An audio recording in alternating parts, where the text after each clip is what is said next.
Ready? Go! C'est parti pour Piste de réflexion, une mini-série spéciale du podcast Obsession Progression, dans laquelle on va combiner le mental en ski alpin et les retours d'une coach experte de la discipline.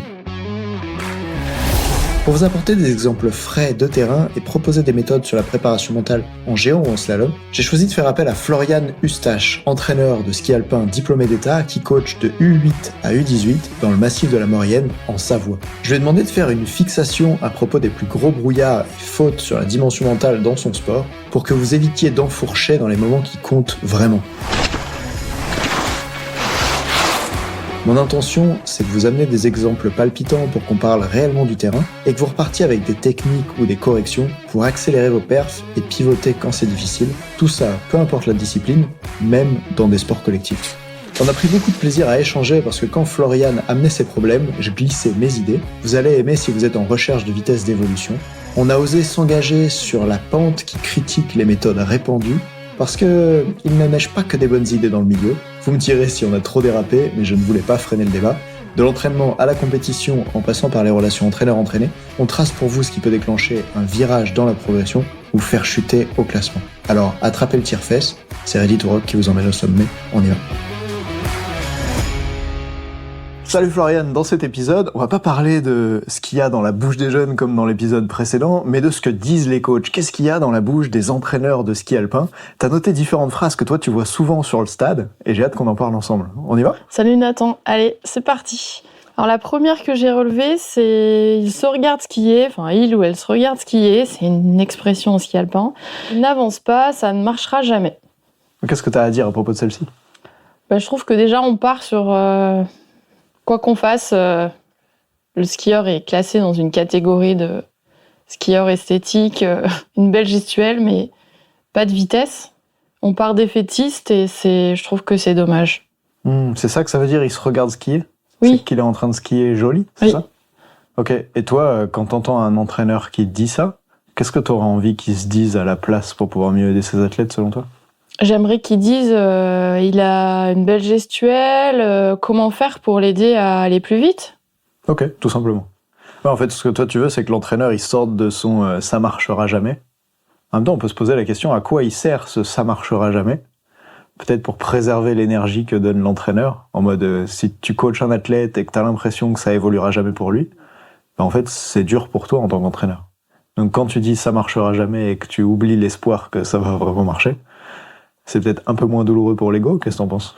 Oui, et je pense que c'est aussi difficile de faire progresser un jeune qui a ce profil quand tu es entraîneur. Est-ce que toi, tu remarques ce même type de profil chez les jeunes? T'es d'accord pour dire qu'il y a des gens qui se regardent skier? Mais qu'est-ce qui change quand c'est toi qui les accompagnes? Dans ce profil, je pense que c'est vraiment la dimension mentale qui prend le dessus. C'est souvent des skieurs qui veulent être perfectionnistes dans leur gestuelle et qui n'ont pas encore acquis ces capacités de mettre les skis dans la pente ou d'arriver à vraiment un engagement pour aller vite. Et je pense que la dimension mentale, elle est importante de travailler avec eux. Ok. On passe à la deuxième phrase. Il n'a pas l'état d'esprit d'un compétiteur, on ne peut rien en faire. Alors celle-là, j'adore parce que... C'est l'état d'esprit d'un compétiteur, oui, ça dépend déjà de comment on voit les choses. Et je pense que ça se travaille, c'est le mindset. Et le mindset, ça se travaille et c'est pas perdu d'avance, en fait. Oui, ça fait penser, il est pas intelligent, on pourra rien en faire. Oui, non, mais sinon, tu peux l'aider à développer son niveau d'intelligence aussi. C'est pas une capacité juste acquise à la naissance.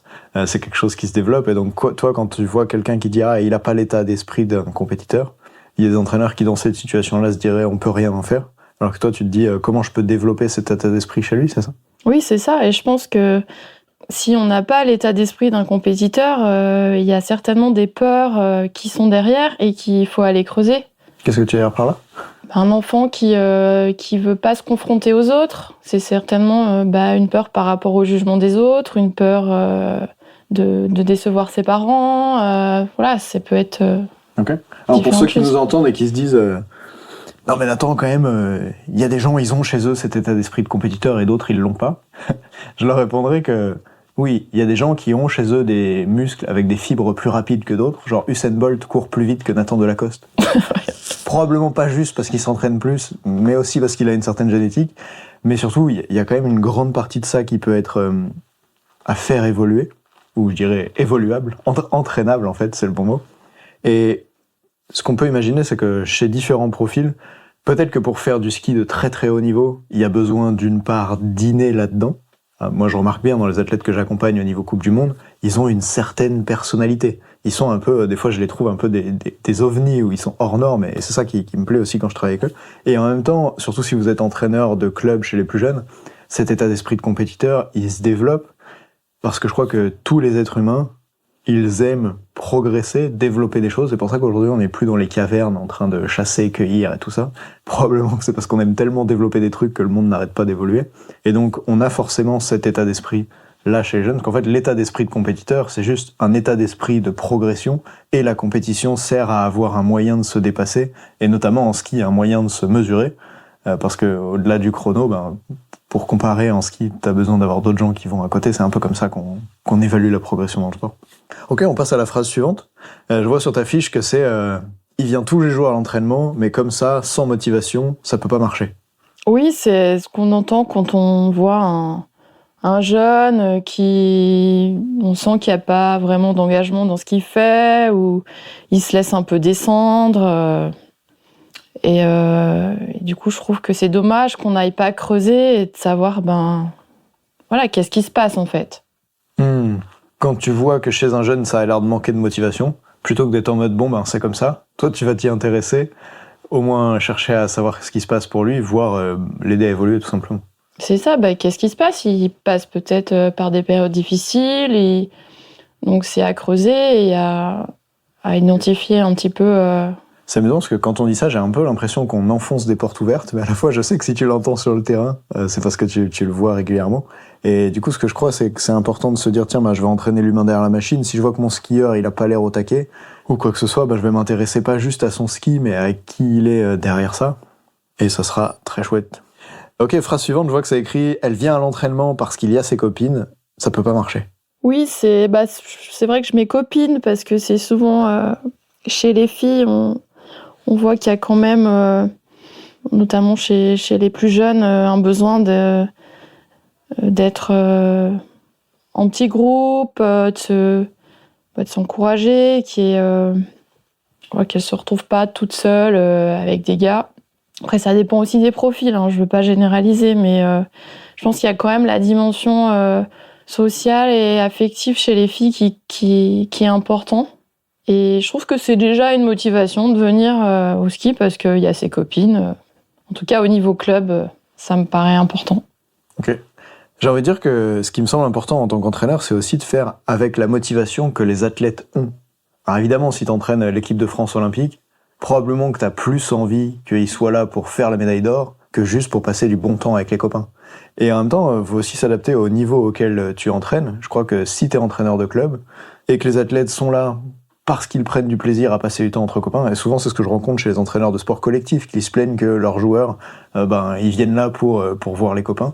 Et en fait, voir les copains, c'est une super motivation pour qu'ils se dépassent sur le terrain, parce que selon comment tu arrives à créer les entraînements pour que ça nourrisse ce besoin-là chez eux, tu peux faire en sorte d'utiliser la motivation « j'adore voir les copains à l'entraînement » et la mettre au service. Par exemple, un des trucs que je faisais quand j'étais moniteur de snowboard, c'est de permettre aux élèves de descendre la piste à deux, et je demande au deuxième qui suivait le premier de donner du feedback en fait au premier, de lui donner des conseils en bas de la piste. Et donc, il y a ce lien social, au lieu d'être juste le coach qui dit à l'élève comment progresser, tu mets deux élèves ensemble et tu leur demandes de s'apporter l'un à l'autre. En fait, ils sont en train de s'entraîner et de faire les exercices, mais d'une façon qui est plus socialement intéressante pour eux. Ça nourrit ce besoin-là, ils peuvent aller plus loin. Et donc, je pense que finalement, notre rôle en tant qu'intervenant, c'est de s'adapter à ce qu'il y a dans les gens en face de nous. Sinon, bientôt, on sera remplacé par l'IA, s'il suffisait de faire que d'une seule manière. Ok, phrase suivante. J'ai beau lui répéter toujours la même chose, il ne progresse pas. Ça fait 4 ans que je lui dis de faire ça, il n'y a aucune évolution. Là, je me dis, il y a peut-être un problème au niveau de la consigne, quoi. Ça me questionne. On voit quand même des progressions chez les jeunes, même si des fois ça prend plus de temps chez certains. et répéter tout le temps la même chose, est-ce que c'est vraiment la bonne manière ?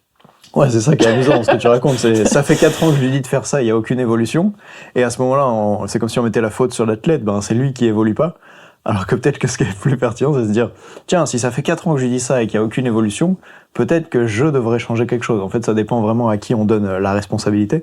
Et je crois que dans le rôle de l'entraîneur, ça va être intéressant quand tu ressentes ça vers toi. Moi, j'ai beaucoup vécu ça en cours de snowboard où, alors c'est à une échelle plus petite, mais tout aussi frustrante quand dans la semaine, il y a un élève à qui t'as dit plein de fois de se mettre en avant pour faire son virage en snowboard et qu'il est toujours pas en avant. Je dis, mais bordel, je lui ai dit tous les jours de se mettre en avant, il est pas en avant, ça me saoule. Sauf que, soit l'élève est complètement débile, mais si tu crois ça, autant arrêter de donner cours à cet élève et le laisser au bord des pistes, j'ai envie de dire. Soit tu dis, tiens, comment je peux l'aider? Et à ce moment-là, t'en reviens à, si de lui dire de se mettre en avant, ça fonctionne pas, quelles autres méthodes je peux utiliser pour qu'il se mette en avant? Et à ce moment-là, il y a plein de choses qu'on peut développer. Donc c'est ce que j'aurais envie de recommander aux entraîneurs qui nous écoutent, c'est que si vous avez l'impression qu'il y a un message que vous essayez de faire passer, et que ce message-là, il passe pas, trouver une autre façon de le transmettre. D'ailleurs, parfois, ça va pas être par la parole, mais par rapport à comment on met les choses en place. Il y a cette technique qui s'appelle l'aménagement matériel du milieu. D'ailleurs, c'est souvent ça qu'on fait en ski, où on va mettre les piquets d'une certaine façon pour que ça force à progresser les athlètes d'une certaine manière. Parce que quand tu modifies l'environnement, ça change les choses. On fait ça aussi en VTT. Quand tu vas apprendre à piloter en trial, selon à quelle distance sont les cailloux, les arbres l'un de l'autre, ça te force à avoir un certain comportement sur le vélo.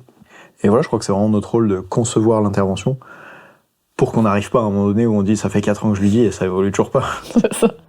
Ok, merci Floriane pour cet épisode dans la bouche des entraîneurs de ski alpin. À la prochaine. Salut Nathan, à bientôt.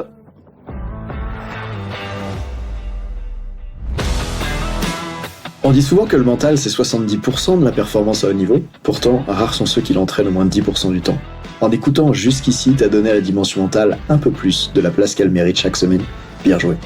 Ma mission audacieuse, c'est d'aider le monde du sport à se transformer en profondeur, et je veux faire en sorte que plus aucun coach ne passe à côté de la psychologie de ses athlètes.